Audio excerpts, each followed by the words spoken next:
يا سائلي عن مذهبي وعقيدتي رزق الهدى من للهداية يسأل በዚህ ሙአደራ የፈለኩት ልቦችን ማንቃት ነው። ልቦችን ከመኝታ ማንቃት፣ ነፍሶችንም ማውገዝ ከሰመጠችበት ስሜትና ጥሜት። በዚህ ሙአደራ የፈለኩት ሳሊሁ በስላህነቱ እንዲጨምር፣ የተዘናጋውም እንዲነቃ፣ ከመቆጨቱና ከመሞቱ በፊት ህይወትን እንዳየኋት በፍጥነት ትጓዛለች።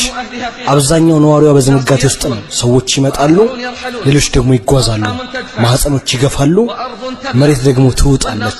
ሰዎች ተዘናግተዋል፣ ሊነቁ አልቻሉም፣ ሞትና ሰከራት እስካላገኛቸው ድረስ። ወንድሞቼ ህይወት ማለት በዚህች ህይወት ጀርባ ላይ በጊዜ የተወሰነችና የተገደበች ናት። በእርግጠኝነትም ፍጻሜ ይመጣል።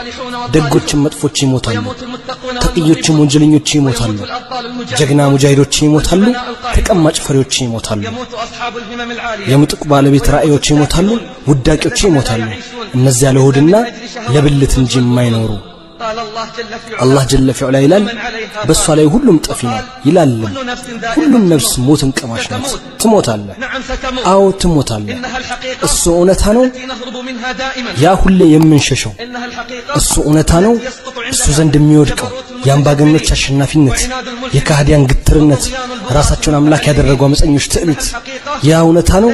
ከጽዋው አመፀኞችም ታዛዦችም የጠጡት ከጽዋው ጠጥተዋል ነቢያቶችና መልእክተኞች።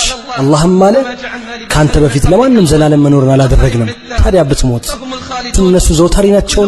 አልቃሽ ሁሉ ያለቅሳል፣ መርዶ ነጋሪ ሁሉ ያረዳል፣ የተቆጠበ ሁሉ ይጠፋል፣ የሚወሳ ሁሉ ይረሳል። ከአላህ ውጪ የሚቀር የለም። ከፍ ያለ አላህ ነው ከፍ ያደረገው። እወቅ አላህ ይጠብቅህ።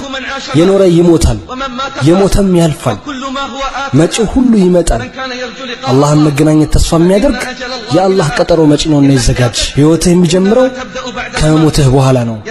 ያደም ልጅ ሆይ አንተ እናትህ ስትወልድህ እያለቀስክ ነበር፣ ሰዎች ግን በዙሪያህ እየሳቁ ተቀበሉ። እስኪ ለህይወትህ መልካም ስራና በሞትህ ቀን ሲያለቅሱ አንተ ተደስተህ ሂድ። እወቅ ባረከላሁ ፊክ፣ በዚህች ህይወት የመዘውተሪያ መንገድ የለም። እወቅ ባረከላሁ ፊክ፣ በዚህች ህይወት የመዘውተሪያ መንገድ የለም። ሁሉም ይሞታል። እሱ ሞት ነው የምክሮች ሁሉ ታላቁና ገሳጩ። እሱ ወደ አኺራ የመጀመሪያ እርምጃ ነው። የሞተ ሰው ቂያማው ይቆማል። ነብዩ ሰለላሁ ዐለይሂ ወሰለም አሉ ቀብር የአኺራ የመጀመሪያ ማረፊያ ነው። ሀገራችን ፊታችን ነው። እውነተኛ ህይወታችን ከሞታችን በኋላ ነው። የታሉ ኪስራዎች? የታሉ አምባገነኖች? የመጀመሪያ መፀኞችስ? ገንዘባቸው ሌላ ሰው በላው። ዱንያ ተዘዋዋሪ ናትና ወደ ወራዳዋ ዱንያ ተዘነበሉ። ከፍ ያሉ ደረጃዎችንም አዘጋጁ። በሷን በተደሰቱ ጊዜ የሞት እጅ ጣለቻቸው። የምመክራችሁ በአንድ ነገር ብቻ ነው። ስንትና ስንት በዳይ ድንበር አለፈ፣ ቤተሰቡንም ሆነ ጎረቤት አልጠበቀም። የታል ያሰረው የመዘውተር እስር? ተመከሩ የልቦና ባለቤቶች። እንደ ተታለለ ከዱንያ ወጣ፣ ከከፈን ውጭ የተከተለው የለም። ወደ መበስበሻና መታፈኛ ቤት ገባ።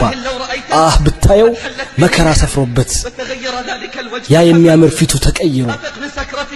ከስካርህ ንቃ አንተ ዝንጉ ሆይ፣ እርግጠኛም ሁን አንተም በቅርቡ ተጓዥ መሆንህን። አንተ የዝንጎችን ጎዳና ተጓዥ ሆይ፣ አንተ የመሃይማንን መንገድ የወደድክ ሆይ፣ መች ነው የምታየው ይህ ደረቅ ልብህ የሚለሰልስ? መች ነው ዱንያን ሽጠህ ዲንን የምትገዛ? የታል ጓድህ አብሮህ የነበረ የሄደ? የታል ያ ብዙ ሀብት ረጅም ምኞት አልገባምን ለህድ ውስጥ ከሥራው ጋር? የታል ያ በቤተ መንግሥት ውስጥ በጸጋ ይኖረው ወደ ቀብሩ አልወረደምን? ከስካርህ ንቃ፣ ጉድጓድ ውስጥ መግባትህንም አስታውስ፣ ዘመዶችህንም አስታውስ። አንድ ሰው ተመለከተ፣ የሞተ ዘመዱን በህልም ወየው። አለው እንዴት ነህ? አለ በትልቅ ነገር ተጸጸትን።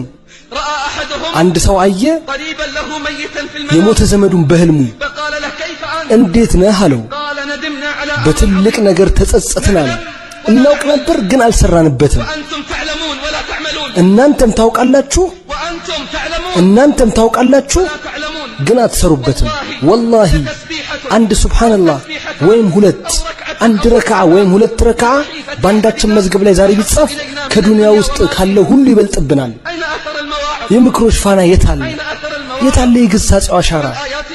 በልቦቻችን ያሉ አያቶች የታሉ የረህማን ንግግር ፋና አንተ ባለ 20 ከኩዮች ስንት ሞተው ነው አንተ የቀረኸው አንተ ባለ 30 ወጣትነትን አግኝተህ አልተጸጸትክም አንተ ባለ 40 ልጅነት ሄደ አንተ ጨዋታ ላይ ዘወተርክ አንተ ባለ 50 አንተ መታጨዳ የደረስክ አዝመራ ነህ አንተ መታጨዳ የደረስክ አዝመራ ነህ መቶን አጋምሰሃል እስካሁን አልተስተካከልክም አንተ ባለ 60 በልና ወደ ሂሳብ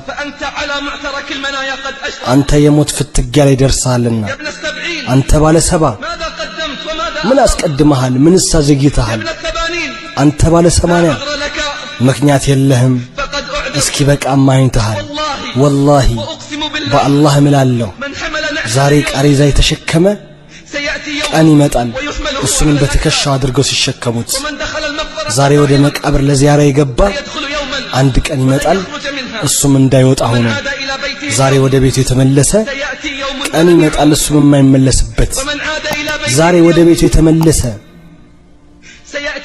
ቀን ይመጣና